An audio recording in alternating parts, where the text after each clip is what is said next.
everybody. Joanne from the Funny Farm here. I am purposely sitting here in front of you in my dining room with a bunch of crap behind me, sitting in front of a window, which apparently you're not supposed to do.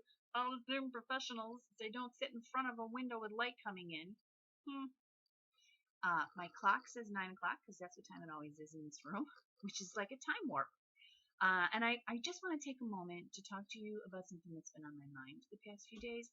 As you know, I've been doing this project called the Creative Quarantine Poem Project, and quickie. It works like this: I give someone a prompt, and they write some lines of poetry. Basically, we're going to call them sentences because I'm not a poet and I couldn't tell you how to write a poem. Write something. And then I take the last line they write and I give it to the next person on the list, and then they write something and I take their last line and give it to something else. And after 4 or 5 people have done that, we put that together and it's a poem. And it's been a great, rewarding experience because people who are complete strangers who don't know each other are contributing pieces of themselves and creating really cool poems, right? Really cool messages. And it's been really fun. And we've had maybe 3 dozen, 4 dozen people participate in it so far. But a couple of times I have had people who have wanted to participate who got a prompt and then said, I can't do it, or I don't know how to do this, or skip me and come back because I don't know what to do. And I feel really bad when that happens. Like, it hurts me in my heart because the core concept of this project is, and I tell this when you get your prompt, whatever you do is going to be amazing and perfect because there's no standard, right? We're all contributing blindly of ourselves, a little thing of ourselves, to this greater piece of something that we're creating, right? There's no wrong answer. But we let our self-editors sometimes get in the way, and then what happens is we talk ourselves out of doing something. And this week I had a woman, who really wanted to participate and thought that they should skip, and then when they sent their stuff back, finally when they sent it back, and ended with, I hope this is good enough to use, and I wanted to cry because of course it's good enough to use. There is no good enough. It is what it is, and each person in this project is contributing something of themselves. Of course it's good enough. It's not, no, you know what? No, it's not good enough. It's perfect. It's perfect because that's what we're doing. We're just giving a piece of ourselves, and you're already perfect. You know, it's not like there is some sort of code enforcement book for good enough.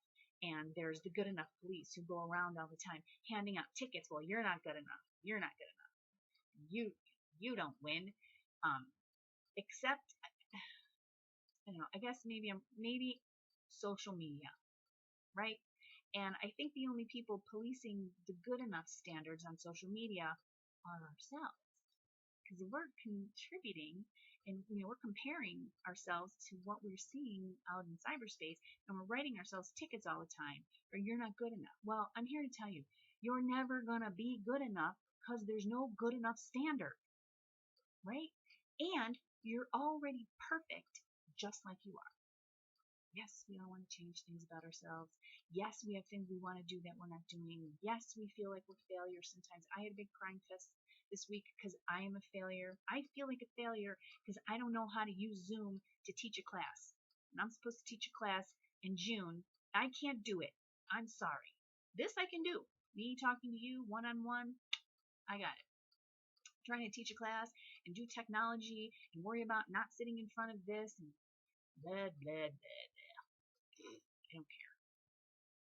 I lost some money. Oh well, that's what it has to be. I'm not going to have people pay for something that I don't know how to do because I felt not good enough.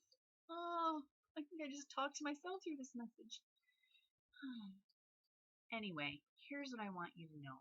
That whatever you're doing is good, right?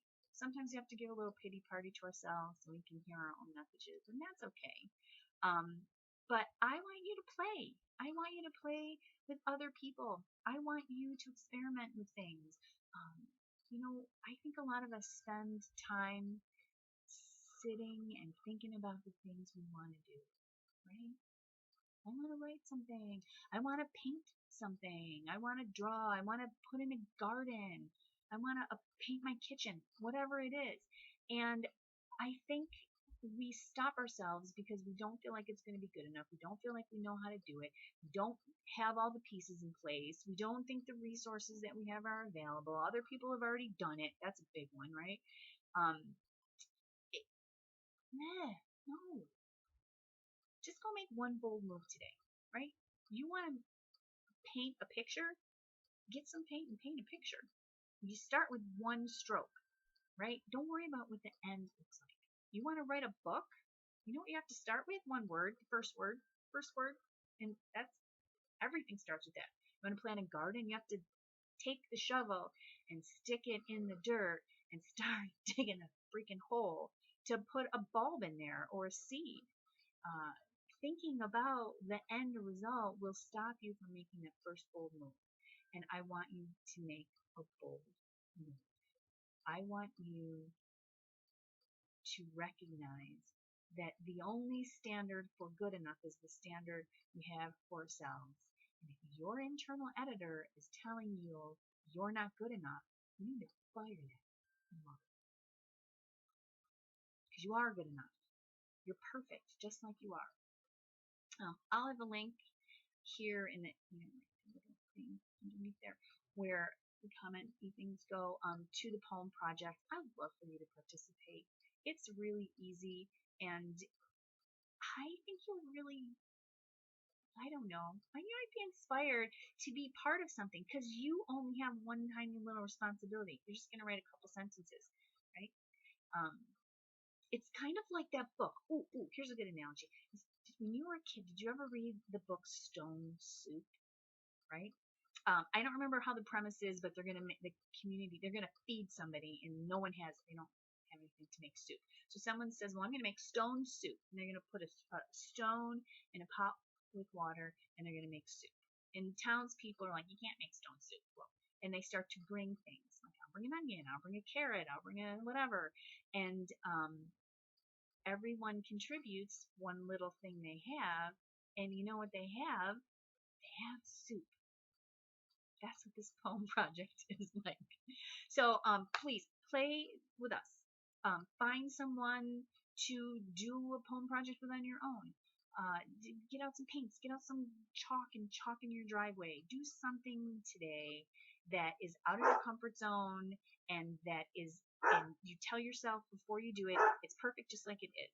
Because my heart breaks when I hear someone contribute to something like this and say, I hope you can use it. I hope it's good enough to use when it's perfect. Because it's exactly what you were contributing. You're perfect. Okay, this was a rambling message today. I decided I was just doing it like this. I'm not going to edit. I'm not band of art. But love you all. I'll talk to you soon. Bye.